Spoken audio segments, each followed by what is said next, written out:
ಅಷ್ಟು ಎಕ್ಸ್ಟ್ರಾರ್ಡಿನರಿ ತುಂಟ ತರ್ಲೆಕಿಡ್ಡು ಹಾ ಇಷ್ಟೆಲ್ಲ. ನನಗೆ ಬುಕ್ಸ್ ಅಂದ್ರೆ ಆಗ್ ಬರಲ್ಲ. ಮತ್ತೆ ಹೇಗೆ ಸ್ಪೋರ್ಟ್ಸ್? ಈ ಎಕ್ಸ್ಟ್ರಾ ಕರಿಕ್ಯುಲರ್ ಅಲ್ಲಿ ಟಾಪ್ ನಂಬರ್ Okay, 1. ಬುಕ್ಸ್ ಅಂದ್ರೆ ಆಗ್ ಬರಲ್ಲ ನನಗೆ. ಸೊ ಈ ರೀತಿ ಅಡ್ವೆಂಚರ್. ಮತ್ತೆ ಹೇಳಿ ನನಗೇನೀಗ ನೀವು ಇದು ಬೆಂಕಿದ್ನ ಮುಟ್ಬೇಡ ಅಂತಂದ್ರೆ ನಾನು ಮುಟ್ಟಿ ನೋಡಿ ನಾನು ಅನುಭವ ತಗೊಂಡೆ, ಅದು ನನ್ನ ಪೇರೆಂಟ್ಸ್ಗೂ ಗೊತ್ತು. ನಾವು ಹೇಳ್ಬೋದು ಅವನಿಗೆ, but end of the day ಅವನ ಎಕ್ಸ್ಪೀರಿಯನ್ಸ್ ಇಂದಾನೆ ಅವನು ತಗೊಳ್ಳೋದು ಅಂತ. ಸೊ ಹೀಗಿದ್ದವನು I was at a very peak energy. I always live in very peak energy. ಲೈಫಲ್ಲಿ ಒಂದು ಬ್ಯಾಡ್ ಟೈಮ್ ಅಂತ ಬರುತ್ತೆ ನಿಮಗೆ ಪ್ರತಿ ಲೈಫಲ್ಲಿ. ನನ್ನ ಲೈಫಲ್ಲೂ ಬಂತು.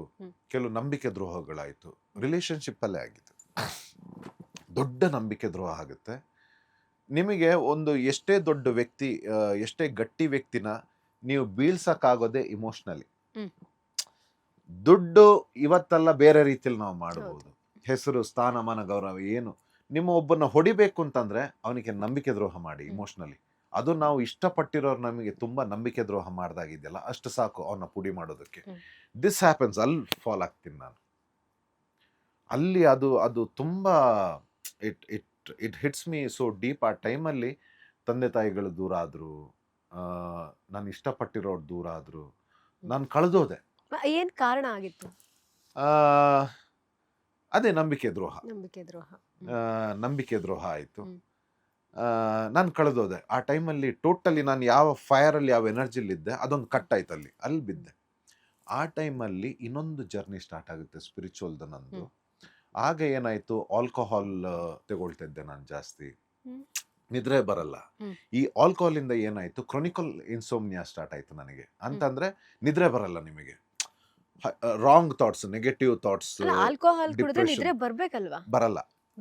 ನಿಮಗೆ ಹೇಗಾಗುತ್ತೆ ಅಂತಂದ್ರೆ you will not get biologically ಒಂದು ಹೆಲ್ದಿ ನಿದ್ರೆ ಬರಲ್ಲ. ನಶೆ ಮಲಗಿಸೋದು ಬೇರೆ.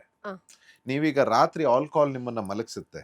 ನೀವು ನ್ಯಾಚುರಲ್ ಒಂದು ಒಳ್ಳೆ ನಿದ್ದೆ ಬಂದು ಹೇಳೋದಕ್ಕೂ ಡ್ರಿಂಕ್ಸ್ ಮಾಡಿ ಮಲ್ಗಿ ಹೇಳೋದಕ್ಕೂ ಬಹಳ ಆಕಾಶ ಭೂಮಿ ವ್ಯತ್ಯಾಸ. ಇವಾಗ ಸಾಕಷ್ಟು ಯೂತ್ಸ್ ಇದನ್ನೇ ಮಾಡ್ತಾ ಇರೋದು. ದಟ್ ಇಸ್ ವೆರಿ ಬ್ಯಾಡ್. ನಿದ್ರೆ ಮಾಡ್ಬೇಕು ಅಂತಾನೆ ಡ್ರಿಂಕ್ಸ್ ಮಾಡೋದು. ದಟ್ ಇಸ್ ನಿದ್ರೆ ಬರ್ತಾ ಇಲ್ಲ. That is very bad. It is not bad. Beer to some extent okay. ಕೆಲವರು ಹಾರ್ಡ್ ಡ್ರಿಂಕ್ಸ್ ತಗೊಂಡು ಏನಿಲ್ಲ, ಒಳಗಡೆ ನಿಮ್ಮ ಬಾಡಿ ಆರ್ಗನ್ಸ್ ಹೇಗೆ ವರ್ಕ್ ಆಗುತ್ತೆ ಗೊತ್ತಾ, ಅದು ತಾನು ಸಾಯೋ ಲಾಸ್ಟ್ ಮೂಮೆಂಟ್ ವರೆಗೆ ಫೈಟ್ ಮಾಡ್ತಾನೆ ಇರುತ್ತೆ. ಅದು ಹೇಳೋದಿಲ್ಲ ನಿಮ್ಮ ಹತ್ರ. ಇನ್ನೊಂದು ಸ್ವಲ್ಪ ದಿವಸದಲ್ಲಿ ನಾನು ಸತ್ತೋಗ್ತೀನಿ ಅಂದಾಗ ಮಾತ್ರ ಸಿಂಪ್ಟಮ್ಸ್ ತೋರಿಸುತ್ತೆ. ಯೂತ್ಸ್ಗಳು ಮಿಸ್ ಹೊಡಿತಾ ಇರೋದೇ ಅಲ್ಲಿ. ಅವ್ರಿಗೆ ಗೊತ್ತಾಗ್ತಿಲ್ಲ ಒಳಗಡೆ ಏನು ಸುಡ್ತಾ ಇದೆ ಅಂತಾನೆ ಗೊತ್ತಿಲ್ಲ ಅವ್ರಿಗೆ. ತೆಗೋತಾ ಇದಾರೆ, ಅದನ್ನು ತೆಗೋತಾ ಇದಾರೆ, ಇದನ್ನ ತೆಗೋತಾ ಇದಾರೆ. ಎಷ್ಟೋ ಯೂತ್ಸ್ ಇನ್ನು ಏನು 40 ವರ್ಷ ಆಗಿಲ್ಲ ಅವ್ರಿಗೆ, 35 ವರ್ಷ ಆಗಿಲ್ಲ, they are bedridden. They have gone totally. ಮುಖ ಗೀಕ ಬಾಡಿ ಗೀಡಿ ಎಲ್ಲ ಹೋಗಿದೆ. ಬಾಡಿ ಟೊಳ್ಳಾಗಿ ಹೋಗಿದೆ. It's so unfortunate to see them. So ಅಲ್ಲಿ ಏನಾಗುತ್ತೆ, ಕಳೆದೋಗಿ ಪೂಜೆ ಇತ್ತು, ಬಟ್ ಎಲ್ಲೋ ಸ್ವಲ್ಪ ತುಂಬಾ ಡಿಸ್ಟರ್ಬ್ ಆಗಿದ್ದೆ. ತಂದೆ ತಾಯಿದು ಇರ್ಲಿಲ್ಲ, ಅಮ್ಮ ಅಂದ್ರೆ ಇಷ್ಟ, ಅಮ್ಮನೂ ಮಾತಾಡ್ತಾ ಇರ್ಲಿಲ್ಲ. ನಂಬಿಕೆ ದ್ರೋಹ. ಅಂದ್ರೆ ನಿಮ್ಮನ್ನ ಕೇಳಲೇ ಇಲ್ಲ ಅವರು, ಏನಾಯ್ತು ಅಂದ್ರೆ ಅಮ್ಮನ್ಗೆ ಯಾವ್ದೋ ವಿಚಾರದಲ್ಲಿ ಅವ್ರ ಮೇಲೇನು ನಾನು ರೇಗಾಡಿ, ನನ್ನ ಫ್ರಸ್ಟ್ರೇಷನ್ ಅಂಡ್ ನನ್ನ ನೇಚರ್ ಹೇಗೆ ಗೊತ್ತಾ, ನನಗೇನಾದ್ರೂ ಸ್ವಲ್ಪ ಬೇಜಾರಾದ್ರೆ I come out very loud. ನನ್ನ ತಡ್ಕೊಳಕ್ಕಾಗಲ್ಲ, ನನ್ನ ನೋವು ತಡ್ಕೊಳಕ್ಕಾಗಲ್ಲ ನನಗೆ. ಸ್ಪೆಷಲಿ ಸಂಬಂಧಗಳಲ್ಲಿ ಏನಾದ್ರೂ ಇದಾದ್ರೆ ನಾನು ತಡ್ಕೊಳಕ್ಕಾಗಲ್ಲ. ನಾನು ತುಂಬಾ ಓವರ್ ರಿಯಾಕ್ಟ್ ಮಾಡ್ತೀನಿ. ಹಾಗಾಗಿ ನಾನು ಸುಮಾರು ಸಂಬಂಧಗಳನ್ನ ಕಳ್ಕೊಂಡಿದ್ದೀನಿ. ನನ್ನ ಇಂಟೆನ್ಷನ್ನೇ ಬೇರೆ. ಬಿಕಾಸ್ ನಾನು ಆ ಸ್ಥಾನನ ನಿಮಗೆ ಕೊಟ್ಟಿದ್ದೀನಿ. You are somebody very important to me. ನಾನು ತುಂಬಾ ಹಚ್ಕೊಂಡಿದ್ದೀನಿ ನಿಮ್ಮನ್ನ. ಅವ್ರು ನನಗೆ ನನ್ನ ನಂಬಿಕೆ ದ್ರೋಹನ ಅಥವಾ ಏನೋ ಆದಾಗ ವೈ ಯು ಡಿಡ್ ದಿಸ್, ಅದನ್ನ ತುಂಬಾ ಲೌಡ್ ಆಗಿ ಬಂದಿದ್ದೀನಿ.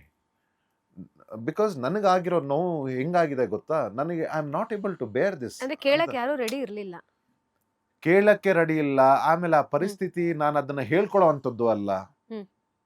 ಏನ್ ನನ್ನೊಳಗಡೆ ಆಗ್ತದೆ ಅದನ್ನ ಹೇಳ್ಕೊಳ್ಳೋ ಅಂಥದ್ದು ಅಲ್ಲ. ಅಂದ್ರೆ ಮನೇಲಿ ಕೂತು ಬಗೆಹರಿಸೋದು ಆ ರೀತಿ ನೋ, ಅದು ನನ್ನದೇ ಸಮಸ್ಯೆ. ನಾನೇ ಒಂದು ರಾಂಗ್ ಪೀಪಲ್ನ ಇದು ಮಾಡಿದ್ದು, ನನ್ನದೇ ತಪ್ಪಿಗೆ ನಾನು ಯಾರ ಹತ್ರ ಹೋಗಿ ನಾನು ಮಾಡಿದ್ದು, ನಿಂದೆ ತಪ್ಪು ಅಂತಾರೆ. ಆಮೇಲೆ ಅಂಡರ್ಸ್ಟ್ಯಾಂಡಿಂಗು ಬರ್ಲಿಲ್ಲ. No nothing. ಅಲ್ಲಿವರೆಗೆ ಏನಿಲ್ಲ. I was totally. ಮತ್ತೆ ಅದ್ರ ಮೇಲೆ ಏನಾಯ್ತು ಅಂತಂದ್ರೆ ನನ್ನನ್ನ ತಪ್ಪು ತೋರಿಸುವಂತ ಪ್ರಯತ್ನಗಳಾಯ್ತು. ಅವ್ರಗಳನ್ನ ಕಾಪಾಡ್ಕೊಳ್ಳೋದಕ್ಕೆ ನನ್ನನ್ನ ತಪ್ಪು ತೋರಿಸುವಂಥದ್ದು. ಆ ಟೈಮಲ್ಲಿ ನಾನು ಹೋಗಿದ್ದು ಒಂದು ಗುರುಗಳ ಹತ್ರ ಹೋದೆ. ವೇದ ಬ್ರಹ್ಮ ಭಾನುಪ್ರಕಾಶ್ ಅಂತ ಮೈಸೂರಲ್ಲಿ. ಅಲ್ಲಿ ಹೋದೆ. ಒಬ್ಬರಿಂದ ಪರಿಚಯ ಆದ್ರು ಅವರು. ಅಲ್ಲಿಗೆ ಹೋದೆ. ಅವರು ಕೆಲವು ನನ್ನ ಇದು ನೋಡಿದ್ರು, ಜಾತಕವನ್ನ ನೋಡಿದ್ರು, ನಾನು ಹುಟ್ಟಿದ್ದು ಸಮಯ ಇದೆಲ್ಲ ಸತ್ಯ. ಅವ್ರು ಹೇಳಿದ್ರು ಈ ಸಮಯಕ್ಕೆ ಇದು ಏನಾಗಬೇಕಿದೆ ಇದಾಗಿದೆ, ನಿನಗೆ ಇನ್ನೂ ಒಂದು ಸಮಸ್ಯೆ ಆಗೋದ್ರಲ್ಲಿದೆ ಎಲ್ಲ ಹೇಳಿದ್ರು ಅವರು. ಈ ರೀತಿ ಆಗೋದ್ರಲ್ಲಿದೆ, ನಿನಗೆ ನಂಬಿಕೆ ಇದ್ರೂ ಆಗಲೇಬೇಕು, ಈ ಟೈಮಲ್ಲಿ ಆಗಿದೆ, ನೀನೊಂದು ಕೆಲಸ ಮಾಡು, ಒಂದು ಇದಿದೆ, ಪೂಜೆಗಳನ್ನು ನೀನು ಮಾಡಬೇಕಾಗುತ್ತೆ ಅಂತ. ನಾನು ಮಾಡಿಸ್ದೆ ಆ ಪೂಜೆಗಳನ್ನು ಮಾಡಿ ಆ ಟೈಮಲ್ಲಿ ಒಂದು ಡಿಪ್ರೆಷನ್ನು, ಒಂದು ಬ್ಯಾಡ್ ಟೈಮು, ಮತ್ತು ಆಲ್ಕೋಹಾಲ್ ಇದು ಪೂಜೆ ಆಯಿತು. ಪೂಜೆ ಆದ ತಕ್ಷಣ ನನಗೆ ಪೂಜೆಗೆ ಮುಂಚೆ ಹೇಳಿದರು ಶುದ್ಧವಾಗಿರಬೇಕು ನೀನು ಅಂತ. ಒಂದು 2-3 ದಿವಸ ನಾನು ನಾನ್ ವೆಜ್ ಎಲ್ಲ ಮುಟ್ಟಿರಲಿಲ್ಲ, ಡ್ರಿಂಕ್ಸ್ ಎಲ್ಲ ತಗೊಂಡಿರಲಿಲ್ಲ.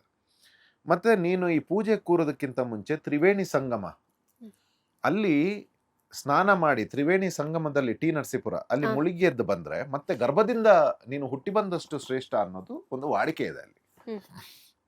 ಅಲ್ಲಿ ಬೆಳಗಿನ ಜಾವ 6 ಗಂಟೆಗೆ ಕಾರಲ್ಲಿ ಹೋಗಿ ಅಲ್ಲಿ ತೆಪ್ಪ ತಗೊಂಡೋಗಿ ಆ ತ್ರಿವೇಣಿ ಸಂಗಮದಲ್ಲಿ ಮುಳುಗಿ ಎದ್ದು ಅಲ್ಲಿ ನಾನು ಪೂಜೆ ಮಾಡಿ ಆ ದೇವಸ್ಥಾನಕ್ಕೆ ದೀಪಗಳನ್ನು ಕೊಟ್ಟು ಮತ್ತೆ ನಮ್ಮ ಇಲ್ಲಿಗೆ ಬಂದು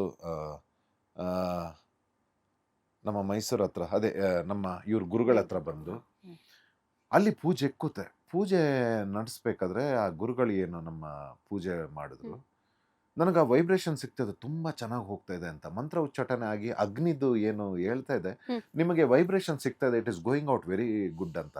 ಅದರಲ್ಲಿ ಒಂದು ಭಾಗ ಬರುತ್ತೆ, 3 ಹೋಮ ಏನೋ ಮಾಡಿದ್ವಿ. ಅದರಲ್ಲಿ ಒಂದು ಸೂರ್ಯ ಹೃದಯ ಪ್ರಾಣಾಯಾಮ ಅಂತಂದು ಬರುತ್ತೆ. ಅದು ಸೂರ್ಯನಿಗೆ ಇದು ದೋಷ ಇದ್ರೆ ಅಥವಾ ಸೂರ್ಯ ನಿಮ್ಮ ಇದರಲ್ಲಿ ಜಾತಕದಲ್ಲಿ ಸ್ವಲ್ಪ ವೀಕ್ ಇದ್ರೆ ಅವರಿಗೆ ಮಾಡುವಂಥ ಪೂಜೆ ಅದು ತುಂಬ ಧೈರ್ಯ ಕೊಡುತ್ತೆ ನಿಮಗೆ.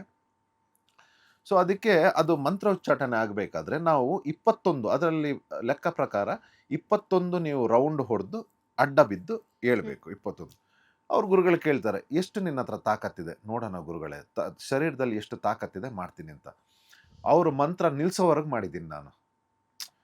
ರೌಂಡ್ ಹೊಡೆದು ಅಡ್ಡ ಬಿದ್ದು ಹೇಳಿ, ಸೂರ್ಯ ನಮಸ್ಕಾರ ಥರ ಅಡ್ಡ ಬಿದ್ದು ಹೇಳಿ, ರೌಂಡ್ ಹೊಡೆದು ಅಡ್ಡ ಬಿದ್ದು ಹೇಳಿ ಅವ್ರು ಮಂತ್ರ ಉಚ್ಚಾಟನೆ ಮಾಡ್ತಾ ಇದ್ದಾರೆ. ನಾನು ಅಗ್ನಿಗೆ ನಮಸ್ಕಾರ ಮಾಡ್ತಾರೆ. ಅಂದರೆ ನನ್ನ ಒಳಗಡೆ ರೋಷ ನೋವು ಅಷ್ಟಿತ್ತು. I am putting it out. ನನಗೆ ಆ ಪೇನ್ ಗೊತ್ತಾಗ್ತಾ ಇಲ್ಲ ನನಗೆ. And I am getting that vibe.